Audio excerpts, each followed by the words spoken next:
Hello guys, आज इस video में हम क्यू के इम्पोर्टेंट एमसीक्यू क्वेश्चंस को करने वाले हैं। तो चलिए शुरू करते हैं। Question number 1, which data structure follow the FIFO first in first out principle. इनमें से कौन सा data structure FIFO rule follow करता है? Option A stack, option B queue, option C link list या ऑप्शन डी ट्री। हमें पता है कि जो स्टैक होता है वो स्टैक कौन सा रूल फॉलो करता है, वो फॉलो करता है लीफो। एंड हमारे पास एक और डेटा स्ट्रक्चर होता है क्यू। क्यू कौन सा फॉलो करता है? क्यू फॉलो करता है फीफो। स्टैक फॉलो करता है लास्ट इन फर्स्ट आउट। तो यहाँ पर पूछा हमारे लिए फीफो, तो फीफो कौन सा करता है? फीफो करता है क्यू। तो हमारा आंसर है ऑप्शन बी क्यू। क्वेश्चन 1 का आंसर है option B queue. Question number 2, what operation is use to remove an element from the queue. एक क्यू में से हमें एलिमेंट को रिमूव करना है, तो उस ऑपरेशन को क्या कहते हैं? Option A push, option B pop, option 3 enqueue या ऑप्शन डी डी क्यू। तो क्यू के अंदर दो तरह के ऑपरेशन होते हैं। एक होता है एन क्यू एंड दूसरा होता है डी क्यू। जब भी हम एलिमेंट को ऐड करते हैं तो उसे कहते हैं एन क्यू, और जब भी हम एलिमेंट को रिमूव करते हैं तो उसे कहते हैं डी क्यू। तो यहाँ पर उसने हमसे पूछा कि क्यू के अंदर रिमूव करने के ऑपरेशन को क्या कहते हैं, तो उसे कहते हैं डी क्यू। तो हमारा करेक्ट आंसर है option D dequeue. Question 2 का करेक्ट आंसर है option D dequeue. Question number 3, in a circular queue if front is equal to 0 and rear is equal to n-1, what happens when a new element is inserted. इसने पूछा है कि हमारा जो circular queue है उसमें front की position 0 है एंड जो रियर है उसकी पोजीशन है n-1, और हम इस एलिमेंट को एक नए एलिमेंट को ऐड कर रहे हैं, तो क्या होगा? ऑप्शन ए क्यू ओवरफ्लो, हमें ओवरफ्लो मिलेगा। Option B element is added at the rear, element rear के पोजीशन पे ऐड हो जाएगा। Option C element is added at the front, element front position पे ऐड हो जाएगा। Option D queue underflow. तो ये जो कंडीशन है ये एक सर्कुलर क्यू में जब कंडीशन होती है, जब हमारा सर्कुलर क्यू फुल होता है, और अगर हम फुल में कोई एलिमेंट ऐड करना चाहते हैं तो हमें मिलता है ओवरफ्लो कंडीशन, ओवरफ्लो एरर हमें मिलता है। तो इसका आंसर होगा option A queue overflow. Question 3 का आंसर है option number A queue overflows. Question number 4, which of the following application can be used as queue. इनमें से कौन सी एप्लीकेशन जो हम क्यू में इस्तेमाल कर सकते हैं? Option A managing request in a single shared resource, option B recursive function call, option C syntax parsing, option D depth first search. तो इसका आंसर है ऑप्शन ए। ऑप्शन ए क्यों है? क्योंकि कोई एक सिंगल रिसोर्स है और यहाँ से हम कुछ डेटा फैच या सेंड कर रहे हैं, तो वो एक ही बार होता है, या तो एक ही एंड से होता है, और वही क्यू की प्रॉपर्टी होती है। तो इसलिए इसका जो एप्लीकेशन है वो फर्स्ट वाला है, और बाकी ये 3 इसके एप्लीकेशन नहीं है। तो फोर्थ का करेक्ट आंसर है option A managing request in single shared resource. Question number 5, what is the initial value of front in a simple Q implementation. ये पूछ रहा है कि एक सिंपल क्यू है और अभी वो इनिशियल किया हमने, तो उस टाइम फ्रंट की वैल्यू क्या है? Option A 0, option B 1, option C -1 या option D none of this. जब भी हम सिंपल क्यू को इनिशियलाइज करते हैं, मीन्स डिफाइन करते हैं, तो फ्रंट की वैल्यू और रियर की वैल्यू हमेशा -1 होती है। तो हमारा करेक्ट आंसर होगा ऑप्शन 3 -1। फ्रंट की पोजीशन क्या होगी? -1 होगी।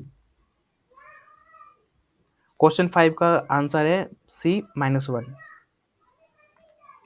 Question number 6, in a priority queue the elements are dequeued in which order. इसमें पूछ रहा है कि हमारे पास एक प्रायोरिटी क्यू है और उसमें एलिमेंट्स को रिमूव करना है, तो वो किस ऑर्डर में रिमूव होंगे? डी क्यू मतलब होता है रिमूवल, एंड प्रायोरिटी क्या है? ये एक टाइप ऑफ क्यू है। सबसे पहले मैं आपको क्यू के टाइप बता देता हूँ कि क्यू के कितने टाइप हैं। तो क्यू के 4 टाइप होते हैं। एक होता है हमारे पास सिंपल क्यू, सेकेंड होता है हमारे पास सर्कुलर क्यू, थर्ड होता है हमारे पास प्रायोरिटी क्यू, एंड फोर्थ होता है डी क्यू। तो ये 4 टाइप्स के होते हैं। इसने हमसे पूछा कि प्रायोरिटी क्यू में रिमूवल कैसे होगा। Option A FIFO order follow करेगा ये, option B based on priority, option C LIFO order या option D random order. Priority queue में जो रिमूवल होता है वो हमेशा बेस्ड ऑन प्रायोरिटी होता है, ये आपको ध्यान रखना है, बहुत इंपॉर्टेंट है ये। सिंपल क्यू में नॉर्मल होता है।